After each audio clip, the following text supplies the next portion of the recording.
Eden is the latest movie from Ron Howard, and it's a really interesting look into philosophy, into the meaning of life. What does it mean to be a person? Why are we alive? Why are we doing this? With a stacked cast starring Jude Law, Sydney Sweeney, Anna de Armas, and Daniel Bruhl. Our main cast is crazy stacked, although the first thing from this movie, my very first impression, oh my god, they have Sydney Sweeney doing a terrible accent. Like, before I get into the rest of the movie, I can't even think about anything else before I talk about that accent. Holy shit. I don't want to shit on her too much because generally I think she's a pretty fine actress who makes really bad marketing decisions. But oh my god, that was a terrible accent, brother. That was unbelievable. She was going for a German accent, but was landing somewhere between German, Dutch, British, and just bad American, or just talking weird. It was a horrendous accent. Most everyone else in the movie has accents too, and they're all doing fine jobs with theirs.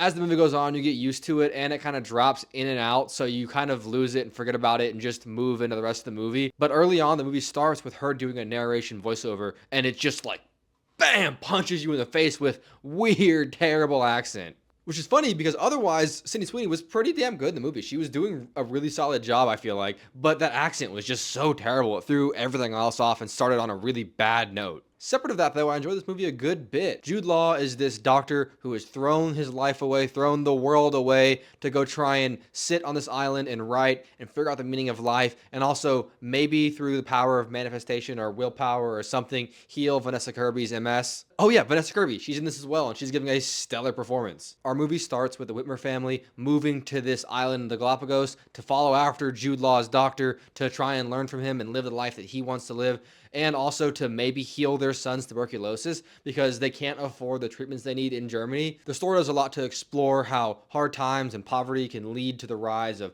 fascism. After the Whitmers spend a few months there on the island and live a really hard life getting everything set up, building a water collection system, building a house, starting to grow crops. They really struggle at first. It's a really hard life, and they're finally kind of getting up on their feet, and that's when Anna de Armas' character, the Baroness, arrives, who is this really weird, larger-than-life figure who's manifesting her way through life. She's just faking it till she makes it, trying to believe her way to a better life. And her dynamic with Jude Law's doctor and the Whitmer family is really interesting. Ron Howard has some really interesting commentary on how humanity moves in cycles and how different societal changes change us in different ways and patterns. It does a lot to allude to the rise of Nazism and fascism and how that repeats itself in different cycles. Jude Law mentions a few times in this movie how humanity moves in those cycles and how we move through them. We get a lot of narration, but it's really just Jude Law writing his book, writing his stories, writing his letters that have interested the rest of the world and brought people to this island. It's him just kind of running through his mind, trying to figure out, why do we exist? What is our purpose? What's best for us? What are we meant to be doing? It's really engaging stuff. And Anna de Armas' character, her very presence and the way she goes about her life drags Heinz Whitmer and Jude Law's doctor down to a lower level, down to a worse version of themselves.